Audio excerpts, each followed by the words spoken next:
Gálatas capítulo 5 e 6. Diz assim a palavra: Para a liberdade foi que Cristo nos libertou. Portanto, permanecei firmes e não vos sujeiteis novamente a um jugo de escravidão. Eu, Paulo, vos declaro que Cristo de nada vos servirá, se vos deixar de circuncidar. E outra vez, declaro solenemente a todo homem que se deixa circuncidar, que ele fica obrigado a cumprir toda a lei.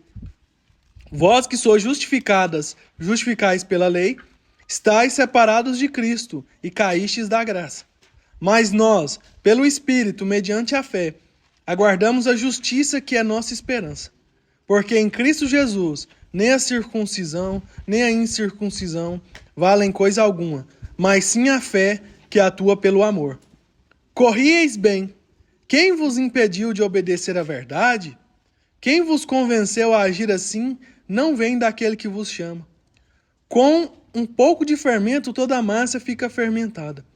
Quanto a vós, confio no Senhor, que não pensareis de outra forma, mas aquele que vos perturba, seja quem for, sofrerá condenação. Eu, porém, irmãos, se continuo pregando a circuncisão, porque ainda sou perseguido, nesse caso, o escândalo da cruz estaria aniquilado. Quem dera se castrassem aqueles que vos estão perturbando. Irmão, fostes chamados para a liberdade, mas não useis da liberdade como pretexto para a carne. Antes, sede servos uns dos outros pelo amor. Pois toda lei se resume numa só ordenança, a saber: amarás ao próximo como a ti mesmo. Mas se mordeis e devorais uns aos outros, cuidado para não vos destruirdes mutuamente. Mas eu afirmo, andai pelo Espírito, e nunca satisfareis os desejos da carne. Porque a carne luta contra o Espírito, e o Espírito contra a carne. Eles se opõem um ao outro, de modo que não conseguis fazer o que quereis. Mas se sois guiados pelo Espírito, já não estáis debaixo da lei. As obras da carne são evidentes, a saber: imoralidade, impureza e indecência, idolatria e feitiçaria, inimizades, rivalidades e ciúmes, ira, ambição egoísta, discórdias e partidarismo, e inveja, bebedeiras, orgias e coisas semelhantes a essas, contra as quais vos previno, como já vos preveni antes. Os que as praticam não herdarão o reino de Deus. Mas o fruto do Espírito é amor, alegria, paz, paciência, benignidade, bondade, fidelidade, amabilidade e domínio próprio. Contra essas coisas não existe lei. Os que são de Cristo Jesus crucificaram a carne, juntamente com suas paixões e desejos. Se vivemos pelo Espírito, andemos também sob a direção do Espírito. Não nos tornemos orgulhosos, provocando-nos uns aos outros e tendo inveja uns dos outros. Irmãos, se alguém for surpreendido em algum pecado, vós que sois espirituais, deveis restaurar essa pessoa com espírito de humildade. E cuida de ti mesmo, para que não sejas tentado também. Levai os fardos uns dos outros, e assim estareis cumprindo a lei de Cristo. Pois se alguém pensa ser importante, não sendo nada, engana a si mesmo. Mas cada um avalie seu próprio procedimento, e então terá motivo para orgulho somente em si mesmo, e não nos outros. Porque cada um carregará o seu próprio fardo. O que está sendo instruído na palavra deve repartir todas as boas coisas com aquele que os instrui. Não vos enganeis. Deus não se deixa zombar. Portanto, tudo que o homem semear, isso também colherá. Pois quem semeia para a sua carne, da carne colherá ruína. Mas quem semeia para o Espírito, do Espírito colherá a vida eterna. E não nos cansemos de fazer o bem, pois se não desistirmos, colheremos no tempo certo. Assim, enquanto temos oportunidade, façamos o bem a todos, principalmente aos da família da fé. Vede com que grandes letras vos escrevo de próprio punho. Aqueles que desejam ostentação exterior vos obrigam a circuncidar-vos somente para não seres perseguidos por causa da cruz de Cristo. Pois nem mesmo esses que se circuncidam guardam a lei. Mas querem que vos circuncideis para se orgulharem de vós em rituais físicos. Mas longe de mim orgulhar-me, a não ser na cruz de nosso Senhor Jesus Cristo, pela qual o mundo está crucificado para mim e eu para o mundo. Pois nem a circuncisão, nem a incircuncisão são coisa alguma, mas sim o ser nova criação. Que a paz e misericórdia estejam sobre todos que andarem conforme a essa norma, e também sobre o Israel de Deus. Quanto ao restante, que ninguém me importune, pois trago no corpo as marcas do sofrimento de Jesus. Irmãos, a graça de nosso Senhor Jesus Cristo esteja com o vosso espírito. Amém. Amém. Glória a Deus. Introdução. Uma vez apresentados os argumentos a favor da justificação exclusivamente pela fé, como fará em praticamente todas as suas cartas, Paulo faz agora a conexão entre a teologia e a vida prática. Aquilo que professamos crer deve ter implicações diretas em nosso dia a dia. Se somos livres do cumprimento da lei, como devemos viver daqui para frente? Olha o que essa introdução nos diz. Paulo apresenta mais uma vez o argumento a favor da justificação somente pela fé. Paulo está falando, olha, ninguém vai ser justificado pelas obras da lei. Ninguém vai ser justificado porque é circuncidado, porque a lei manda se circuncidar. Ninguém. Ninguém vai ser circuncidado, porque aquele que escolhe viver pela lei é obrigado a cumprir a todas. E se não cumprir a todas, é culpado de todas. É impossível ao homem cumprir a todas. Então ninguém vai ser justificado pela lei, mas somente pela fé. E Paulo vem trazendo de novo. Ele faz a conexão entre a teologia, o que é isso? A teoria. Teologia é aquilo que está escrito com aquilo que é praticado. Ele conecta as duas coisas. Aquilo que nós dizemos crer deve implicar diretamente naquilo que nós praticamos. Por quê? Eu sou cristão. A palavra cristão significa pequeno Cristo. Aquele que afirma estar com Cristo, segundo lá 1º, 2º e 3º João, deve andar como ele andou. Ah, eu não consigo ser perfeito igual Jesus. Não está falando sobre isso. É praticar as mesmas obras. É andar no Espírito de Cristo. Não é ser igual a Jesus, mas é ser a imagem de Jesus. É praticar aquilo que você diz crer. É isso que Paulo está conectando aqui. Porque é muito fácil eu falar que eu sou cristão. Por questão religiosa. Eu sou cristão. Provas. Eu vou na igreja. Eu vou na escola bíblica, eu vou na célula e eu vou na oração. Mas isso tudo aí é rito. É válido, é necessário, é disciplina, mas isso ainda não é suficiente para te acusar como cristão. Eu quero ver suas reações no dia a dia. Eu quero ver aquilo que você pratica. Quais palavras saem da sua boca? Como é que você trata seu marido? Como é que você trata seus filhos? Como é que você trata as pessoas que não têm nada para te oferecer? Como é que você trata quem te emprega, o seu patrão? Como é que você trata a sua mãe, o seu pai, os seus irmãos? Como é que você trata as pessoas de fora? Quem é você? Como é que eu posso fazer uma entrevista com as pessoas que te rodeiam, o seu círculo social, para ver se eu colho material suficiente para contestar que você é cristão? Você é imitador? É isso que Paulo está falando. Tem gente que pensa que é cristão, irmã Vera, irmã Luzia, porque vem na igreja. Não é. O cristão é aquele que pratica aquilo que Cristo praticou. É um pequeno Cristo. É um Cristo em menor proporção. Ele ama, ele perdoa, ele frutifica no Espírito, é paciente. Se não é, está buscando ser. Aquilo que ele não é em sua plenitude, ele está buscando se tornar. É uma busca diária. Está buscando um bom testemunho para com as pessoas de fora. Está buscando ser visto e ser reconhecido como cristão. Aquilo que ele crê é aquilo que ele pratica, mesmo que não seja sua plenitude, porque é um processo de santificação. Um bom testemunho, um bom compromisso com Deus, um bom compromisso com o seu maior ministério, que é a sua família. Um bom tratamento com os de casa, mas também com os de fora, porque tem gente que inverte. Eu sou cristão, eu trato as pessoas da igreja bem, mas lá em casa eu chamo meu filho e minha filha de demônio. Eu chamo meu marido de traste, de banana, de burro. Eu chamo minha esposa de A, B ou C palavras. Então, um cristão, ele é cristão na igreja, na rua e em casa.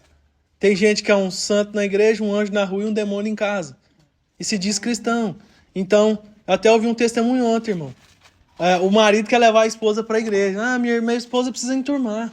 Olha o pensamento dele. Ela precisa enturmar. Ela não tá querendo ir, eu tô indo sozinho e tal. Ela precisa marcar alguma coisa para ela envolver, para ela ir. Beleza, marcaram. Chegou nesse negócio marcado, era até aniversário de casamento deles. Chegou lá, chegou o pessoal da igreja, a esposa dele tava, e mais uns amigos de fora, do outro clube social que não é a igreja.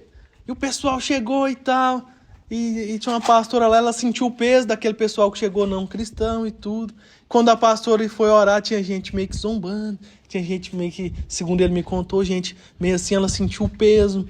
E ele tava lá, falando que a esposa precisava enturmar para ela voltar para a igreja. Aí o pessoal começou a zombar dele, o inimigo é astuto. Irmão, você não vai beber não, porque o pastor tá aqui? Você não vai fazer isso não, só porque os irmãos estão aqui? E foi zombando até ele ceder. Ele pegou a bebida alcoólica dele na mesa, o irmão me contou. Por isso que a esposa dele não vai. Porque um cristão igual ele, se for para ir para a igreja para ficar igual ele tá em casa, ela não vai. Porque o exemplo que ela teria, o fruto, o próximo, o cristão mais próximo que ela tem como exemplo é o marido. E o marido é um hipócrita. Então ela não precisa enturmar, ela precisa do testemunho dele dentro de casa.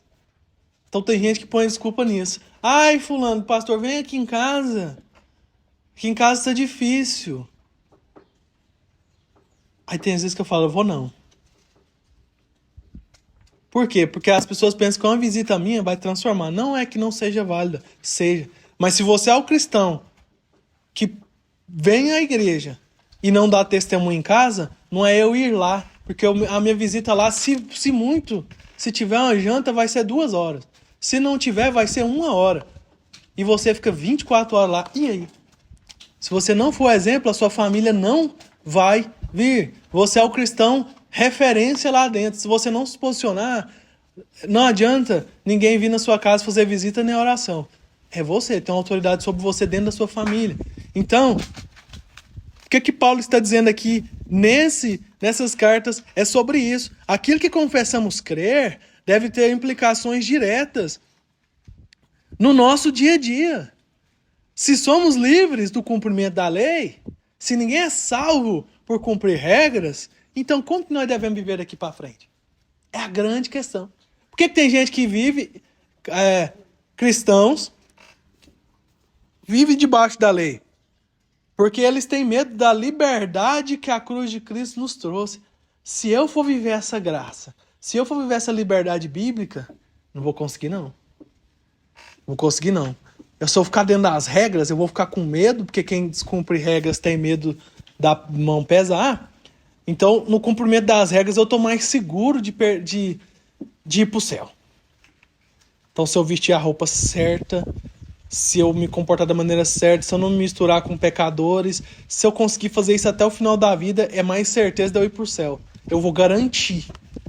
Força do braço. Obras. Lei. E se eu for pela graça? Como é que eu tenho que viver depois de ter conhecido a graça? É o que Paulo está falando.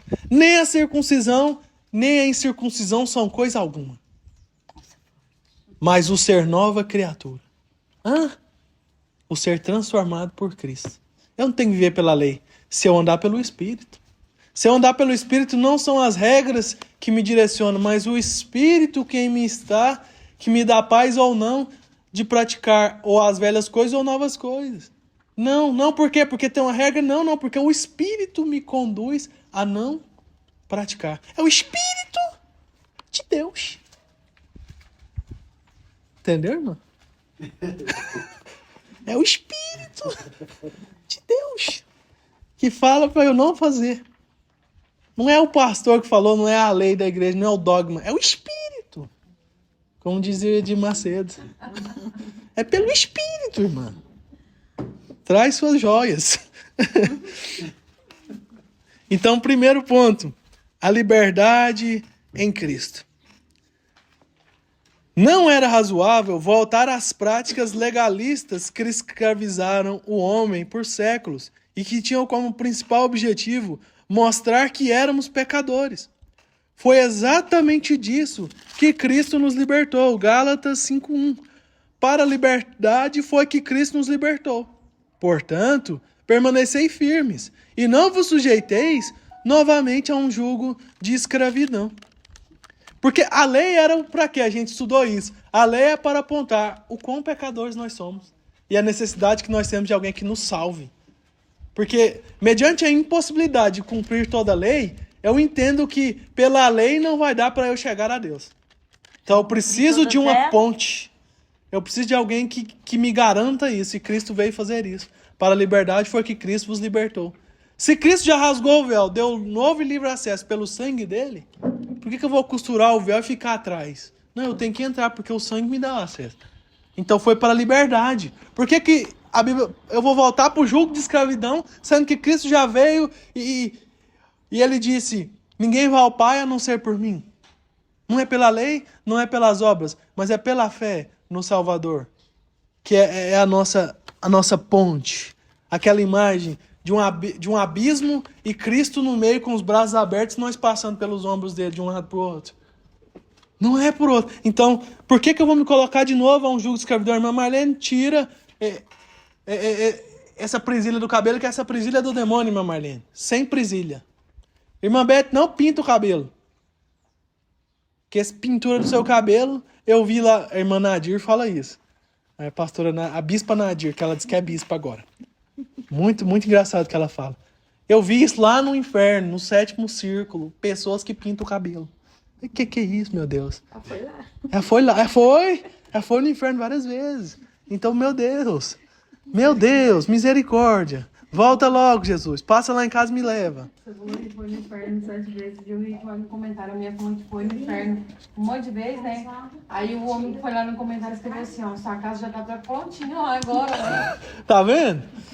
Então, Foi porque ela foi desse tanto, já tem uma casa pronta lá. e tudo vai pro inferno e tudo. Aí Cristo nos libertou para a liberdade. Eu vou voltar de novo para um jugo de escravidão. Eu prefiro ser o povo da Bíblia, por quê? Porque conhecereis a verdade e a verdade vos libertará.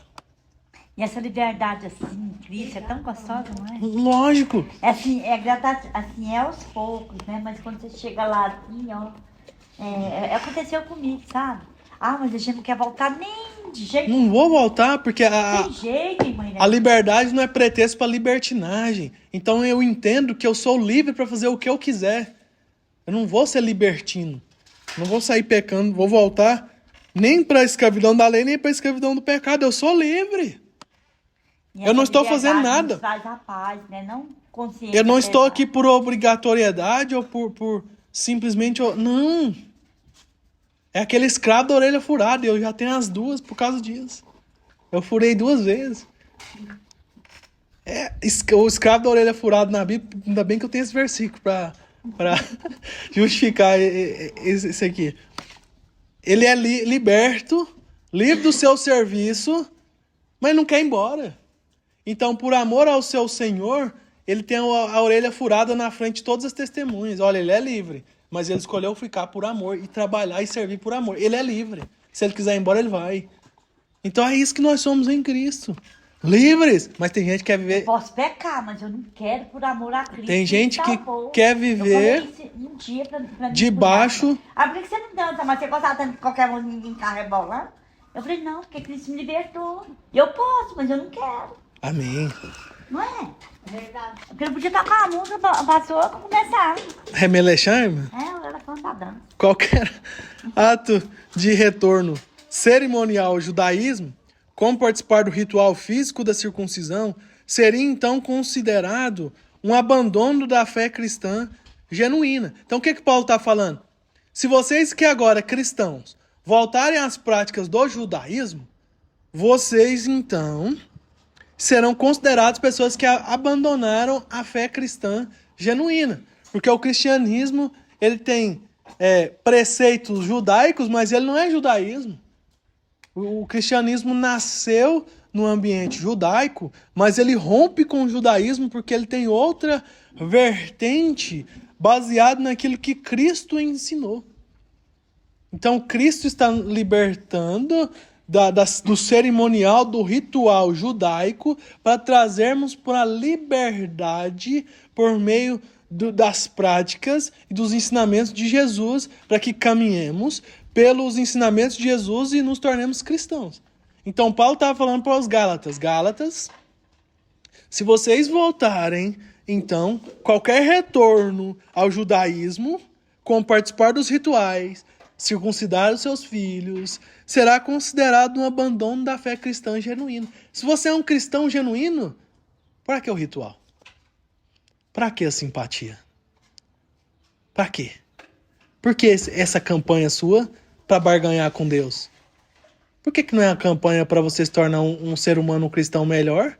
Por que é uma campanha para receber um bem de Deus? Que barganha é essa? Que ritual é esse? Tá vendo? Qualquer retorno a isso vai ser considerado um abandono da fé cristã. Porque a fé cristã não é baseada nisso. A fé cristã ainda é mais fácil do que o povo faz. Buscai primeiro o reino de Deus e a sua justiça, e as minhas demais coisas vos serão acrescentadas. A minha campanha é eterna. Na questão de receber coisas de Deus, enquanto eu estiver buscando o reino, eu não vou buscar as coisas, as bênçãos vão me perseguir. Porque eu estou buscando o reino. É ação e reação no reino do Espírito. E as minhas campanhas? As minhas campanhas são para vencer principados, potestades nas regiões celestiais. São para minha espiritualidade ser fortalecida. Para eu ser um cristão com mais unção. Para eu ser um cristão mais próximo de Deus. Para matar a minha carne. Não é para receber coisas. Coisas eu trabalho, eu busco o reino e são acrescentadas. Agora, questões espirituais têm que ser conquistadas na oração, no jejum, na súplica. Na renúncia. Na renúncia. A renúncia é a mais difícil. É para essa que são as campanhas. Eu acho. A mais As campanhas de querer coisas de Deus são geralmente pessoas que não têm vida com Deus. A vida com Deus é só para ganhar alguma coisa, depois elas param. É o vídeo de Goiânia para Trindade a pé. É só uma vez por ano, então. O resto, 364 dias, eu faço o que eu quero. O que é isso? Sacrifício de tolo. Então a gente aprende isso na Bíblia. Era uma declaração de que a pessoa não cria, mas somente estava flertando de novo com o judaísmo, sob a influência de falsos ensinos que haviam se introduzido nas igrejas da região. Este também sofreriam as consequências por perturbarem a fé de gente sincera. O crente legalista, ele incomoda o crente sincero. Ele dá uma olhada e fala: irmã Luzia, irmã Vera. Irmã Luzia tá com esse vestido, mostra no braço, tem base? Vai pro inferno.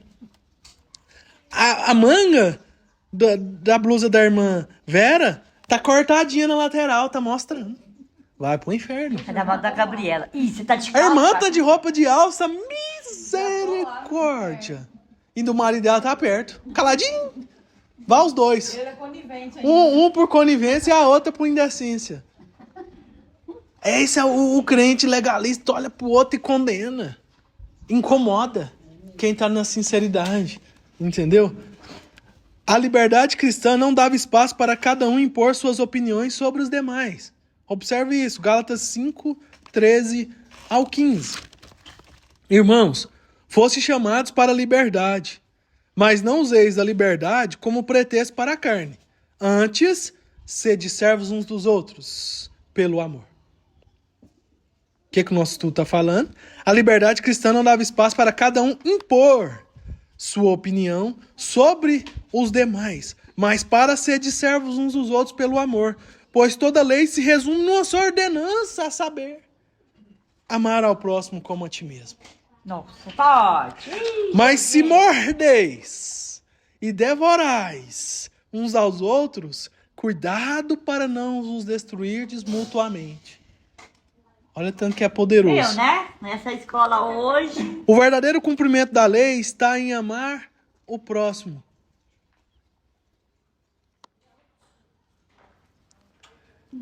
Está em amar ao próximo como a si mesmo. Não era este o propósito daqueles ensinadores. Onde estavam eles quando os crentes da Galácia permaneciam mortos em seus delitos e pecados? Paulo enfrentou as pedras e a oposição dos judeus contra o seu ministério para lhes apresentar o evangelho. Agora, com as igrejas já plantadas, eles chegaram sem ser convidados para semear discussões e contendas. Olha tanto que isso aqui é antigo e atual. Quando o povo estava morto nos seus delitos e pecados, ninguém foi lá. Agora que o evangelho chegou e as pessoas viram, tão bonitinha a igreja plantada, as pessoas congregando, aí vem de lá de fora atrapalhar. Quando está no delito e pecado, quando está na distribuidora, quando está na boca de fumo, quando está na festa, ninguém quer saber. Agora caiu aqui para dentro da nossa igreja, começa, mas fulano, criticar a caminhada daquela pessoa. Aí se eu tiver para trás de mim, Satanás, você não crê nas coisas de Deus, mas nas coisas dos homens. Que é isso? Acontecia lá no período de Paulo, acontece até hoje. Como a irmã Teresa disse, é um espírito. Né, irmã Teresa? É o espírito de Jezabel que paira sobre as igrejas procurando bagunçar as coisas. Então Paulo passou por isso. Oposição dos judeus. Quando esse irmão estava na sarjeta, o judeu nem estava nem aí. Agora o evangelho levanta a pessoa quer apontar?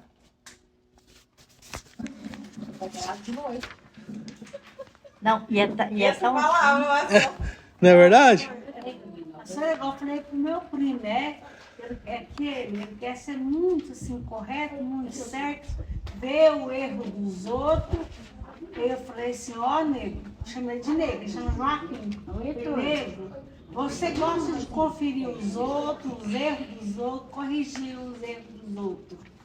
Agora eu vou apontar um seu como servo de Deus, você canta na igreja, você prega a palavra, você acha que o que você faz é correto, você beber esse negócio aí que é pinga, entre aspas, você mata tudo, sei lá, treinar. Para tudo. Para tudo. Andar com o nariz pretinho de fumo, você acha que isso aí é correto no servo de Deus, que prega na igreja e fala a palavra bonita? Você acha que isso aí, e você está corrigindo o erro dos outros? Primeiro a gente tem que ver o da gente. Você tirar. Você tira o. Repara o cisco no olho do irmão, mas não vê a trave que está no seu, né? Eu corrijo os outros demais. É o legalista. Mas eu falo assim, porque, por exemplo, o diabo, ele tenta, mas eu preciso dar liberdade para ele. Isso. E outra, tudo é com a permissão de Deus. Por exemplo, Deus permitiu o diabo peneirar Paulo, não foi? Peneirar ele para ver o que estava nele. Então, assim, Deus permite. Para ver o que tem lá dentro de nós. Então, assim, nem tudo é o diabo. É Deus também. E nem tudo vai... Lógico. E aí, só que assim, o diabo destruiu meu casamento. Tá, mas o que você fez? Traiu o Ilha. Ele tentou, mas aí eu que dei lugar à carne. Isso. Então, assim, ele tenta, mas se eu não der liberdade para ele não vai fazer. Ele pode tentar, e ele pode, Deus ainda fala assim, pode ir. É aquilo que a palavra diz, né? Achegai-vos a Deus. Isso. É verdade. Chegai-vos a Deus. Chegai-vos a Deus. Como que eu me achego perto de Deus? Palavra, oração, fidelidade, dedicação, ouvir. Várias maneiras de chegar a Deus. Resistir ao diabo. E ele fugirá de vós. O diabo destruiu meu casamento. Você estava perto de quem? Não, eu abandonei Deus tem muito tempo. Então as portas estavam abertas para ele. Ele te tentou, ele não destruiu, não, ele só te tentou. Como você estava longe, Abriu a brecha. A casa estava vazia. A casa estava vazia, você concretizou. A culpa não é só do diabo. Igual eu falei, nós conversamos na cela. Eu creio nesse espírito demais. Os principados e potestades nas regiões celestiais estão ali guerreando. Mas 50% é responsabilidade humana. Coisas que você faz ou não faz. Aqui nós vamos falar disso. Aquele que semeia na carne vai colher da carne. Aquele que semeia no espírito vai colher a vida eterna. Então tem muita gente aí espiritualmente desonesta que põe a culpa no Satanás. Ele fala, só eu não, nós dois. Eu até falei na cela, mas aí de prova, né, que eu ministrei lá, e aí eu falei, a pessoa passa o ano inteiro plantando comigo, ninguém pode, aí depois quer colher flor do deserto. Eu falei, eu não prova. Isso! Aí Deus falou, filha, você plantou comigo, ninguém pode o ano inteiro, então é comigo, ninguém pode, que você vai colher. O dia que eu mais o irmão William foi ministrar na outra igreja, eu ministrei sobre isso. Foi. Você lançou todas as flechas que Deus te deu. Você deu o seu máximo. Você deu o seu máximo? Não. Então não é culpa de Deus. A sua aljava estava cheia. Você só lançou uma, duas, três? Você tem lançado todas. Era pra você dar o máximo. Não é pra ter parado. Obrigado, irmão. Deus abençoe. Então não é... Ai, foi a culpa de Deus que não me abençoa. Ai, é o diabo. Toma vergonha na sua cara e faz sua parte.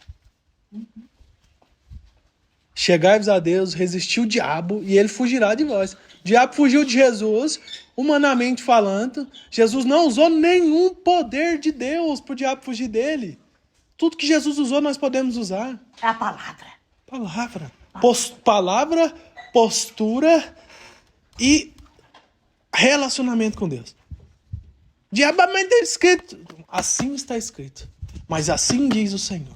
E o diabo não aguentou e foi embora. Jesus não usou nenhum poder de Deus para o diabo fugir dele. Só uma postura genuína. De filho obediente. Isso. Ponto. Agora, é muito fácil você pôr a culpa toda no diabo ou colocar a culpa toda que Deus não te abençoa. Deus abençoa baseado nos seus princípios e preceitos. Assim como ele disse que abençoaria, ele vai abençoar. Salmo 1 diz que bem-aventurado aquele e tal, os irmãos já sabem, lá ele diz, tudo o que ele fizer, prosperará. Tudo que ele fizer, será bem-sucedido. Tudo que ele fizer, prosperará. Então, quando eu olho, eu falo, não é Deus. Até um testemunho que eu vi ontem, o cara achou uma carteira, tinha R$50. Ele pegou os 50, pôs no bolso, ligou pro cara e devolveu a carteira. Falou assim, que sua carteira? Aí o cara, rapaz, não tinha dinheiro não, viu? Não, rapaz, tá bom demais, eu queria te dar 50. Aí disse que a cara dele rachou. Não, rapaz, não precisa não sei o que, ele veio pedindo perdão pra Deus, e ele tinha dado um celular novinho pra namorada dele. Chegou em casa, fulano, perdi meu celular. Ele disse que na hora, plantei e já colhi. Não, tá tranquilo, Deus vai me abençoar que eu vou te dar outra. Nem reclamou. É assim. É castigo, né? Não. Plantei e colhi. Deus não precisa castigar. Irmã, eu preciso... Existe uma lei estabelecida, a lei da gravidade. Aqui, ó. Tá estabelecido. Se eu soltar, vai cair. Não precisa ninguém fazer nada. A lei está estabelecida. Plantio e colheita. Obrigado. Semeadura e ceifa. Então, é isso que nós precisamos entender. Não é terceirizar a culpa, não. Não é terceirizar a culpa. Só corrigir, eu falei Paulo, né? Acho que eu falei Paulo, né? Pedro. Pedro? É. Aham. Pedro, que Deus permitiu venerar. Isso. Segundo, a guerra do espírito contra a carne. Está lá em Gálatas 5, 16 ao 26. A verdadeira espiritualidade não seria conquistada pelo cumprimento da lei. O segredo para uma vida santa é a plenitude do espírito. Não a lei e as obras da... Não a lei. As obras da carne e colocando seu fruto no lugar delas é que pode haver santidade verdadeira. Tanto as obras da carne como o fruto do Espírito são apresentados de forma a verificarmos quem está ganhando essa luta interna. Observe, obras da carne e fruto do Espírito. Tá vendo que é diferente? Obras da carne, obras e fruto do Espírito. É um fruto, E os outros é as obras, é muito. um fruto do Espírito com várias virtudes do Espírito. Um fruto com várias virtudes. Assim como a gente fala aqui, uma mexerica com vários gomos. Um fruto só com várias virtudes. As obras são obras práticas. Várias práticas. E o fruto do Espírito tem várias qualidades para serem praticadas. E as obras da carne são várias coisas que são praticadas. Observa aqui, e a gente tem uma análise daquilo que está aqui. Quem que está ganhando essa luta interna em nós? Se é a carne ou o Espírito. Olha, as obras da carne são pecados contra o corpo, imoralidade sexual, impureza e libertinagem. Pecados contra Deus, idolatria e feitiçarias. Pecados contra o próximo, ódio, discórdia e ciúmes. Pecados contra a comunidade, ira, egoísmo, dissensões, invejas. Pecados contra os limites, embriaguez e orgias. Tá aí a lista. O fruto do Espírito. Virtudes na vida emocional. Amor, alegria, paz. Na vida social. Paciência, amabilidade. Na vida pessoal. Bondade, fidelidade, mansidão e domínio próprio. Amém? Ah, eu sou cristão. Mas eu não levo desaforo pra casa. Obra da carne. Eu sou cristão, preciso andar no Espírito. Estou andando no Espírito, o que é observável? Deixa eu ver se a irmã Marlene é cristã mesmo. Se ela está praticando o que ela diz que crê. Vida emocional. Amor, alegria e paz. Vida social. Paciente, amável. Vida pessoal. Bondosa. Fiel. Mansa. Mansidão é diferente de ser passivo. Domínio próprio. Amém, irmã Marlene é até cristã. E eu tenho que ter domínio próprio mais. Ela está praticando. Faltando. Então, obras da carne, o cristão carnal. O cristão carnal. Imoral sexualmente. Impuro. Libertino. Idólatra. Não adora santo, mas adora o marido, a mulher, os filhos, o carro, a casa, o emprego. Feiticeiro. Monte de simpatia. Ódio. Odeia os outros. Discorda com todo mundo. Ciúme. Pecado contra a comunidade. É pessoa irada. Pessoa egoísta. Pessoa que provoca dissensão, briga. Invejosa. Pecado contra limite. A irmã Irani citou o exemplo. Embriaguez. Orgias.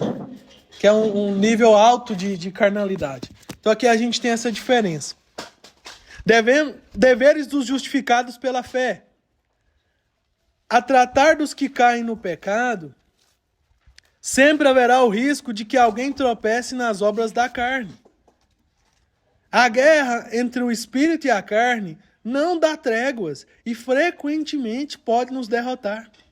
Nosso dever é servir de apoio para restaurar os que sucumbem, aprendendo com o erro dos outros, a redobrar nossa atenção para que não caiamos como eles.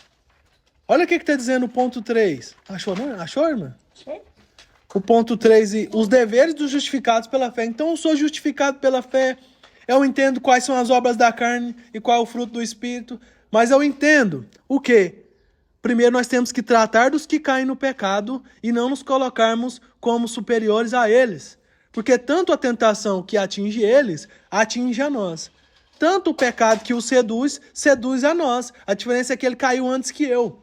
Eu preciso ajudar a levantá-lo e cuidar para que eu não caia também, porque eu também estou sujeito. Eu não sou superior. Eu só não caí no mesmo dia que ele. Mas posso ficar? Então sempre haverá o risco de que alguém tropece nas obras da carne. Sempre. Seja pastor, bispo, diácono, semideus. Sempre haverá o risco. Ah, eu estou aqui. Risco? Vigiai e orai. Porque o Espírito está pronto, mas a carne é fraca. Jesus disse foi para os apóstolos. A guerra entre o Espírito e a carne não dá trégua. e frequentemente pode nos derrotar. Que dia que está acontecendo guerra? Em nós todos os dias. Todos os dias a guerra contra a carne e o espírito. Tem gente que cai. Hoje. Tem gente que vai cair daqui a um mês. Então por que nós temos que levantar uns aos outros em amor e não nos colocarmos superiores a ninguém e não pensarmos que somos invencíveis? Porque nós também estamos sujeitos à mesma queda. Então, nós devemos levar os fardos uns dos outros. Nosso dever é servir de apoio para restaurar os que sucumbem. Não é exclusão. Não é exclusão de imediato. É restauração. Advertência, correção, exortação, correção. A exclusão é o último caso, porque existe exclusão também. Mas antes disso eu tenho que ter feito tudo. O que as pessoas fazem hoje? Primeira queda, exclusão. Afasta. E não é isso. É restaurar, porque eu também estou sujeito. Ah, o fulano de tal traiu a esposa dele. Eu nunca faria isso. Não faria, não faria, não? Aquele que tá de pé. Cuidado para que não caia. Eu falei assim, quando a gente vai restaurar uma pessoa dessa, eu falo assim, olha, eu não te julgo porque eu, nas circunstâncias que você estava, no ambiente que você estava, a oportunidade que você estava, eu não sou hipócrita de dizer que eu não cairia onde você caiu. Vamos nos arrepender. Vamos nos restaurar. Tem gente que fala, eu nunca, cuidado. Amanhã você pode cair na mesma coisa. Na mesma coisa. Na mesma coisa. Nosso dever é servir de apoio para restaurar os que sucumbem, aprendendo com o erro dos outros, a redobrar nossa atenção para que não caiamos como eles. Cuidar daqueles que os instruem. A semeadura e colheita aqui se refere primariamente a dinheiro, no contexto do sustento daqueles que ensinam a palavra, no mesmo sentido de 1 a Timóteo.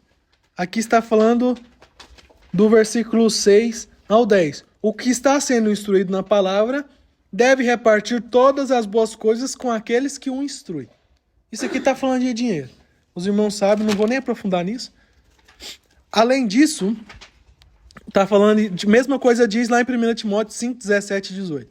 Além disso, espera-se também que tenhamos um cuidado especial com os necessitados ao nosso redor, mesmo aqueles que não pertencem ainda à família de Deus. O que a Bíblia diz aqui, ó, naquele versículo? Versículo 10. Assim, enquanto temos oportunidade, façamos o bem a todos. Ah, não é da igreja. A todos, diz a palavra. Principalmente, prioritariamente, aos da família da fé. Mas o bem a todos. Ah, você tem que ser membro da igreja para ser abençoado pela igreja. Não. A todos. Você tem que vir no culto, senão você trabalha. Deixa eu Tá dar errado. testemunho aqui muito Tá errado. lindo pra você. Uma vez eu pedi a igreja, quando eu entrei com o pastor, pedi ao pastor uma cesta, né? Que a igreja faz, para uma irmã. Até eu comentei com a irmã, não, ela me chama de irmã, mas ela não é crente, ela é muito idosa. Que ela ficou viúva e ela está tentando, mas eu creio que nós estamos orando, né? A gente está orando, já pedi oração para ela, né, irmã? As irmãs, algumas já sabem. Ela tentando tomar a casa dela, tá? E eles é espírita. Aí um dia eu pedi cesta aqui para levar para ela. Cesta, nós aqui. Aí uma pessoa vizinha dela foi lá e falou assim, lá em casa, falou assim para mim assim, nossa, você levou cesta para Dani Vanete? Nossa, como pode a igreja de vocês leva cesta para esse povo assim? Eu acho, não pode não? Nós não fazemos extinção de pessoas, não. Nós somos a igreja para servir. Ah, vocês é diferente assim? Eu falei, não. Nossa igreja é assim. Tem outras diferentes? O que se espera das igrejas é o que está escrito na palavra. Calou a boca, falou mais nada. Nossa, até que falou mais nada, a vizinha. Uai, né? Aí o pastor falando isso aí, olha, eu dou glória a Deus, assim, para a glória de Deus, a nossa igreja. Porque tá dando um testemunho, realmente. Não tem que servir só aqui, não. Lá fora, de nós servir lá fora, que essa menina, minha vizinha veio e falou isso pra mim. Ai, fiquei sabendo que a igreja de vocês deu cesta pra aquela mulher. Nossa, merece não, se aqui quiser. Eu falei, que tem? Não é sobre o que eles são, é sobre o que Deus O que pode nós- transformar eles. Não, eu vou contar mais. Você que já fez esses dias? Eu contei pro nosso pastor. Me pediu irmã, para orar para ela não perder a casa. Viu o testemunho da igreja? Dono da fé, a cesta por de fora. O usuário não come, não. Sangue do Cordeiro, desce Jesus. Como é que as pessoas vão receber o amor de Deus se não for através de nós? Não, e pior, fala mais ainda. Fala, rapaz, pedir ajuda pro fulano lá da igreja batista. Não, aí piorou. Aí Acabou tudo. Por isso que- Falou que eu não era de lá. Por isso que 2024 nós vamos ser uma igreja relevante. As pessoas vão ver a gente na rua, vão ver a Mas gente nós já fazendo as começou, coisas. pastor, o senhor que não sabe. Nós já começou. Nós, a igreja, começou a cair na graça do povo. Não, pastor, igual a mulher foi lá em casa, falou pra minha mãe, viu os quadros de santo dela lá, né? Minha mãe era uma pessoa muito caridosa, minha mãe. Ela não queria saber quem era, quem não era. Ela era caridosa com todo mundo. A mulher chegou lá, em vez de ela ganhar minha mãe para Cristo, ela fez o pior. Ela falou assim, nossa, a senhora tem esses quadros na parede, a senhora vai pro inferno. Desse jeito, né? Eu falei, ela não teve sabedoria. Eu conversar com a minha mãe, ganhar a minha mãe, né? Ela não teve sabedoria. A motivação correta para o serviço de Deus. Paulo encerra essa magnífica carta com uma denúncia seríssima. Os judaizantes estavam usando o mesmo modus operandi dos fariseus. Queriam impor sobre os outros algo que eles mesmos não estavam dispostos a cumprir. Queriam ser respeitados como grandes exemplos e grandes mestres apenas para se vangloriarem de uma posição entre as igrejas. Versículo 11 e 13. A única motivação válida para quem serve a Deus é a cruz de Cristo, com toda a sua vergonha e escândalo. Cícero, o adorador romano, certa vez definiu a crucificação como a mais cruel e atroz das condenações à morte. O verdadeiro Israel de Deus são os judeus, que, como Paulo e os demais apóstolos, reconheceram e se sujeitaram à revelação de Jesus Cristo como Messias.